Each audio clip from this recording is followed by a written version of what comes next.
It started with a soft rustle on a windy afternoon, the kind of day where autumn leaves gather in gutters and the golden light seems too nostalgic for no reason. James had taken his son to the diner they always visited on Tuesdays. It wasn't fancy, peeling booths, a coffee pot that never quit, and a jukebox stuck on the same 3 songs. But it was tradition. For James, a single father raising a boy with more questions than friends, that booth was their safe harbor. Before we begin this journey, take a moment to subscribe. If you believe in second chances, in kindness showing up when you least expect it, and in stories that stitch hope into the quietest corners of struggle, then this one is for you. Don't forget to like, share, and let the story find someone else who might need it just as much. His son, Milo, was 8, all knees and elbows, always sketching monsters that looked a lot like emotions. James didn't ask what they meant. He just let him draw, passing over the ketchup when the paper got too quiet. They sat near the window that day. Milo was halfway through his burger. James was staring at his coffee, like it might say something wise. That's when he heard it. "May we have your leftovers?" It was a whisper, barely audible, but it split the silence like glass. He looked up. At first, he didn't see anything. Then the movement, a small figure stepping out from behind a parking sign, followed by another, and another, 5 in total. Different heights, but all with the same hollow in their eyes. Kids, dirty, thin, standing together like pieces of a puzzle that didn't fit anywhere. James blinked. The waitress turned, frowned, walked away. The oldest boy stepped forward.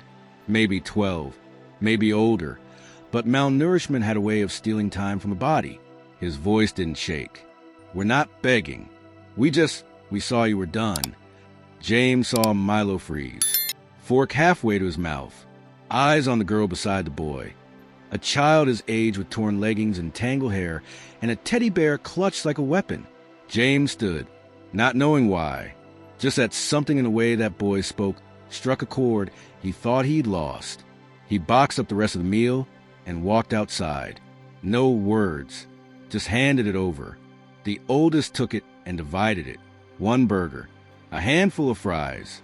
They shared it like communion. But the part that gutted James came after, when the youngest, no more than 5, looked up at him with eyes that didn't plead, didn't beg, just held him, silent, immense, unblinking, and then smiled. That smile cracked something open.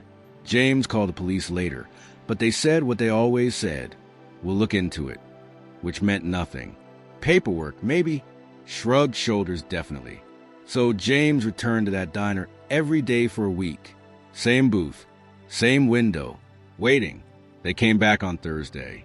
This time they didn't ask, just watched. James brought extra food, left it on the table, ate slowly, let them take it when they thought no one was looking. By Sunday, Milo was making 2 drawings, one for himself, one he'd leave on the bench outside. The next day it was gone. The drawings became letters. Letters became bags of food, then socks, soap, a blanket. It became a ritual. Then one night, just past dusk, he found them behind the church, sleeping under the stairs. The oldest boy had a deep cut on his arm. Infected, James took a risk, called in a favor with a friend who ran a small clinic, paid in cash.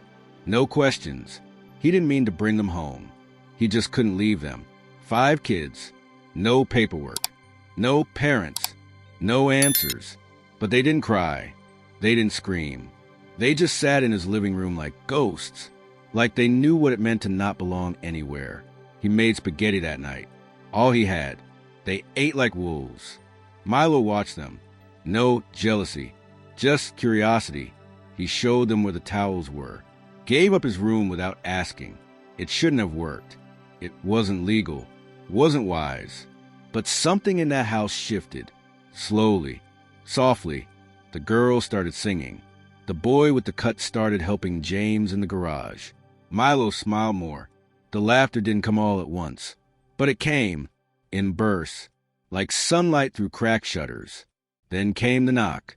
A woman, gaunt, ashen, holding a manila envelope and a deputy badge. Someone had reported them. James knew it would happen. Things like this didn't stay hidden. She asked questions. The kids didn't speak. James told her the truth, that he fed them, housed them, wasn't trying to be a hero. She looked at the kids, then at James, and she said something he never forgot. Sometimes the law doesn't know what to do with love. She left. They didn't come to take the kids. Weeks passed. The house filled with shoes and laughter and arguments about cartoons. James found himself waking up before dawn just to make pancakes. He fixed the attic, made beds, read bedtime stories he never thought he'd read again. He never found out where the kids came from, only that they weren't ready to say. Until one night, the oldest boy left a note on James's nightstand. We used to be called the Lost Five, but not anymore. We found home. James cried that night. Not the kind of crying you do when you're sad. The kind that empties the weight you didn't know you were carrying.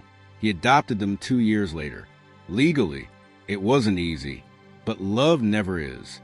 And every Tuesday, they still sit in that booth. Only now the table is full. Take a moment to subscribe. Your support brings these human stories to life. Raw, unpolished, but always honest. And if this story speaks to your soul, leave a comment below. Someone might need your words more than you know. The house smelled like burned rice and wet dog. James stood by the cracked stove, stirring mindlessly, still trying to process what happened at the diner.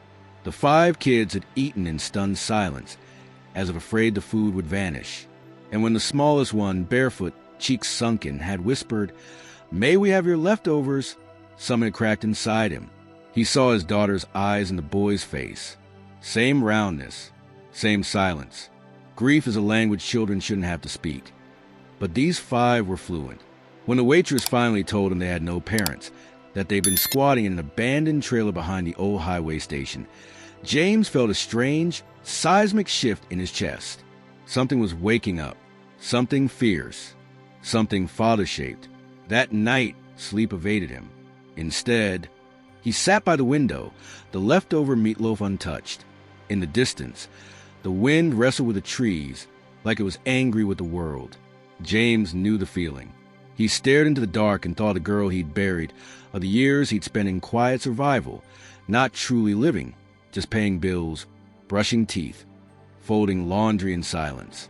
Now there were 5 shadows sleeping on his living room floor, and somehow the silence no longer felt his own. He found them a mattress the next day. One they'd share. It was more than what they had. He fixed a broken step on the porch so no one else twisted an ankle. He bought oatmeal in bulk, socks in every size. They didn't speak much at first, except for the eldest, Jude, 13, wiry, suspicious. James didn't push. He just did. Actions are louder than apologies, louder than grief, louder than the things they couldn't say. The days began to fall into a rhythm. Morning eggs, school drop-offs, evening dinners. James learned which kid liked which cereal, which one had night terrors, which one hoarded bread under the mattress, just in case. Trust wasn't built in speeches. It lived in the small acts. A hand on a back, an extra spoon in the sink, a lunchbox packed the night before. One evening, James caught them around the old, upright piano in the hallway. It hadn't been touched since Anna died. But there they were, poking at keys, giggling. The melody was broken, jagged, imperfect. But it was music, real, alive. He stood in the doorway and didn't dare interrupt. That's when the knock came. A tall man in a crumpled beige suit, badge flashing, Child Welfare Services. Someone had reported a strange man keeping minors at home. James' heart dropped. He tried to explain. The trailer, the waitress, the meals, the cold, the leftover rice. The man nodded politely, took notes, asked questions the kids struggled to answer, then said he'd be back in a week.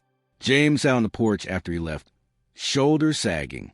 He knew the world didn't run on intentions. It ran on documentation, proof, paper trails. But all he had were bedtime stories and bowls of cereal. That night, he stayed up writing.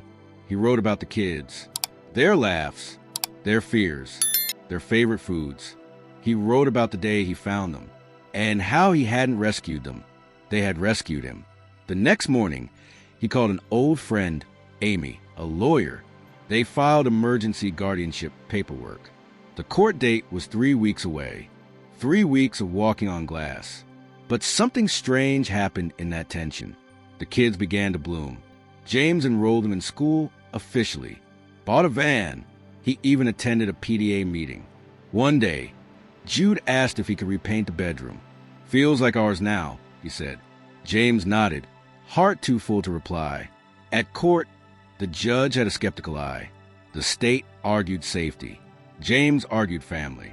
He brought photos, school reports, letters from neighbors, even a letter from the waitress who'd first seen it all unfold. And then the youngest girl, Ari, walked up to the bench without being asked. She reached into her coat and pulled out the old stuffed rabbit she always carried. "This is for you," she said, "because you listen like Mr. James, and he makes us feel warm inside, like soup." The judge didn't smile, but his voice softened. 2 hours later, James left the courthouse with full custody. He wept in the van, quietly. The kids didn't say anything. They just touched his shoulders. That was enough. In the months that followed, James transformed his home. Not with money, but with meaning. The walls were covered in crayon art. The air filled with the sound of piano keys and knock-knock jokes. He planted tomatoes out back, not because they needed them, but because the kids wanted to learn how. One summer evening, they all sat around the fire pit, roasting marshmallows. James looked at them, not as strangers he'd saved, but as parts of himself he didn't know he was missing. He reached into the cooler and passed out juice boxes. "Remember that time we met at the diner?" he said. Ari laughed. "You look sad. We thought you needed the leftovers." They all burst out laughing. James leaned back, eyes on the stars. Sometimes, families are born from biology. Sometimes, they're born from broken places. But the strongest ones, the ones that endure, they're born when love doesn't ask for permission. So if you ever find yourself sitting in silence, wondering if your story is over, remember this. Maybe someone's about to walk in and hand you the pen. Thanks for watching. If this story moved you, consider subscribing to the channel. Share it with someone who needs a reminder that healing doesn't always knock. Sometimes it whispers through leftover rice and small, stubborn hands reaching for hope.